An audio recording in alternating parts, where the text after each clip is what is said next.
I've been living on my own for over 35 years, and I love it. So I've put together some tips and habits that might help out a first-timer who's having a little bit of a rough time of it.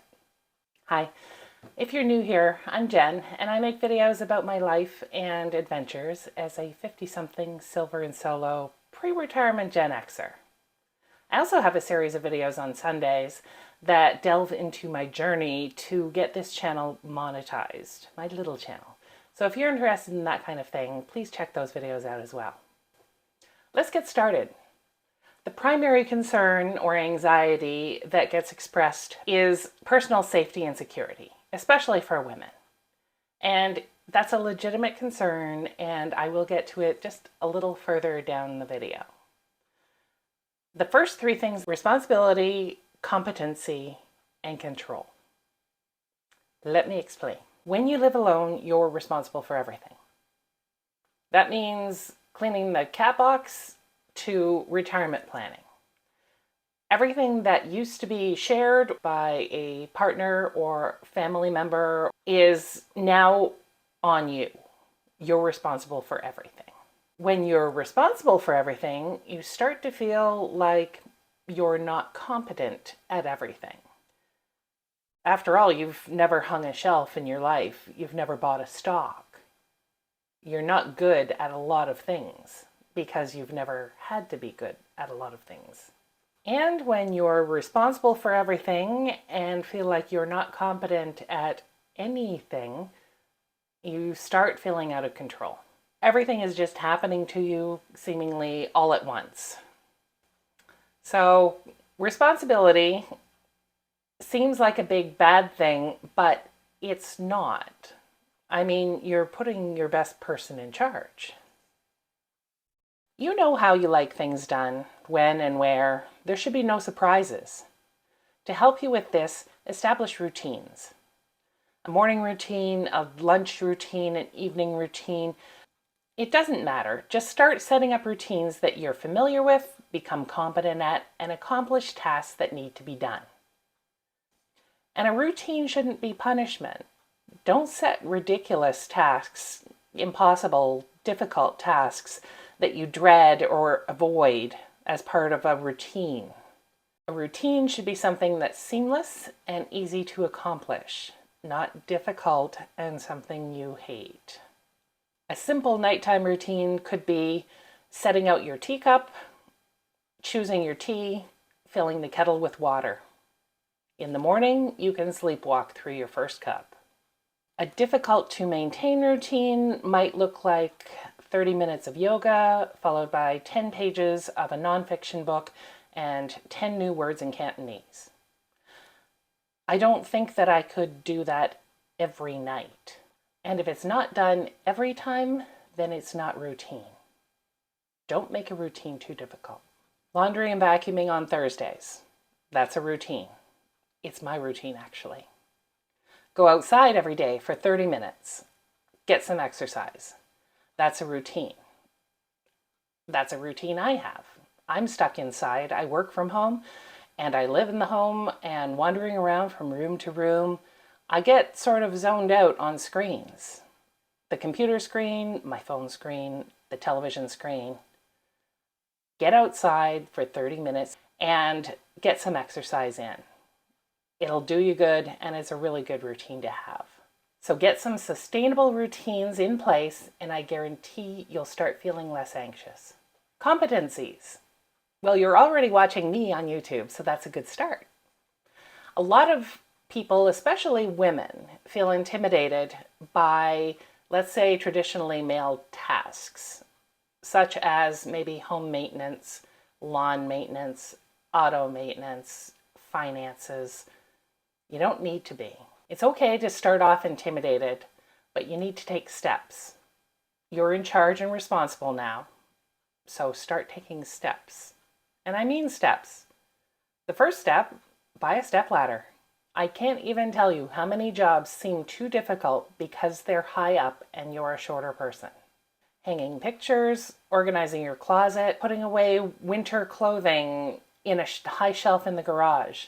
All of these are intimidating and difficult, and you just think to yourself, oh, I'm not going to do it. Buy a stepladder, buy two. You'll be glad you did. Buy a basic toolkit and an electric drill. My father gave me both when I moved out of their house in my 20s. I use them all the time. Change out the knobs on your kitchen cabinets, the hardware. Put up a shelf using your newfangled stepladder. Basically, anything your partner or kids or parents used to do, you should be able to do. YouTube is a gold mine. Your local hardware store has people who are dying to share their expertise. Home Depot actually has weekend DIY workshops for all ages and experience levels. Local high schools, community centers always have workshops in everything from computers to canning tomatoes. Neighbors are a great resource too, and their help and advice usually comes free. At the same time, you can't do everything. You just can't, and it's okay.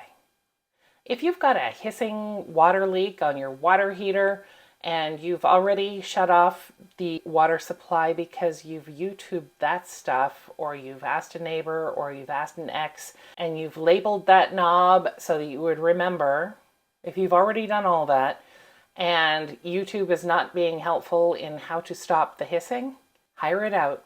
Call the plumber, take the car to the shop, whatever it is.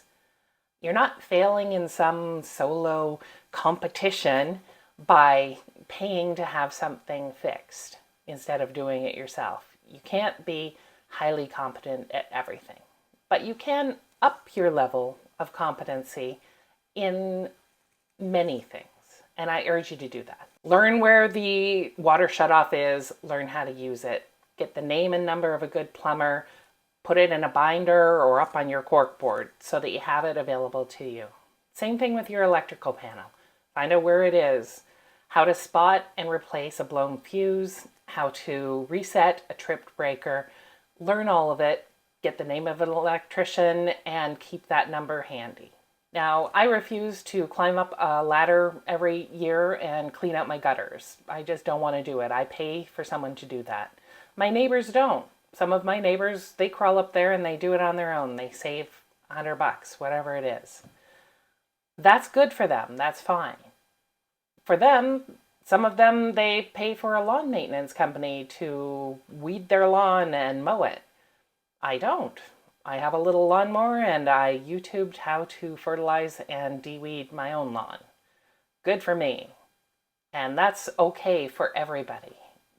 But get a stepladder, a basic toolbox, and a drill. You'll use them all while you are learning and expanding your knowledge base so that your competency goes up. The third anxiety-inducing feeling is a lack of control. So control is about not being surprised. Control is about, in my estimation, planning and record keeping. I keep a binder full of tradespeople's names and numbers for jobs that I don't feel competent at doing myself. Plumbers, electricians, you have it. In that same binder, I keep a house journal, a yearly house journal, not day by day, just a yearly one. So for the water heater issue, and that really happened to me, I would put in my house journal, February 2024, replace the expansion tank on the water heater, and so did it, and it cost me $300. There it is. But also, the plumber who did the expansion tank replacement told me that this happens a lot, and that the expansion tanks only have a lifetime of about 5 years.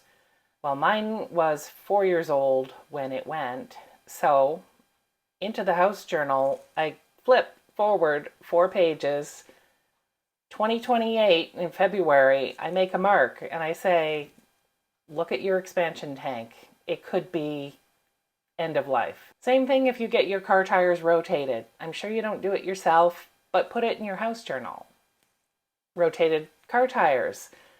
Check your maintenance manual or ask the mechanic what's the next time you should have them rotated, and move forward in your house journal. 2028, rotate the car tires. Same thing for replace smoke alarm batteries. Into the house journal. I put in the first day of snowfall. I put in when I start planting seeds indoors to put in the garden. I put all of that in my house journal. And it's just a comfort to know that I know what's happened in previous years and what's going to happen in the years coming forward. So it's not a big surprise to me. And that's when control is reducing the anxiety by having fewer surprises. There will always be surprises, but if you can keep track of them, there shouldn't be any big surprises. Now, the first anxiety point that I talked about was personal physical safety, and that's an important one. And I said I would get to it at the end of the video, and here we are. So, now that we've talked about setting up a routine, possibly checking all your doors and windows that they're locked each night before you go to bed, and competencies. So perhaps looking up on YouTube how to buy and install a motion sensor light and a camera, and then you've installed said light and camera using your handy dandy stepladder and toolkit, you might be feeling a little less anxious. Now, I have Blink cameras that I have installed myself. Some are inside the house, some are outside the house, but they all point out. Have I ever been surprised, or have I ever noticed an intruder outside? Well, take a look.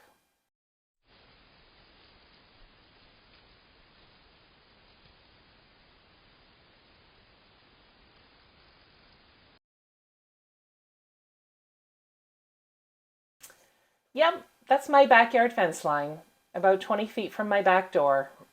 So, in a glass half full perspective, I've got bears and cougars guarding my backyard at night, right?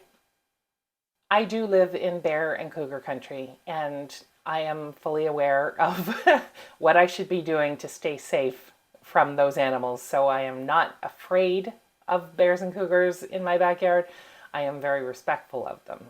Not to worry, and this is just a fun bit of the video. Overall, I have a barky dog, which is a good thing to have. If you could get a pet, that would be wonderful to feel a little bit more secure living alone. But I'm not worried. I feel very safe and secure in my little house all by myself. And after all, I have the best woman for the job in charge.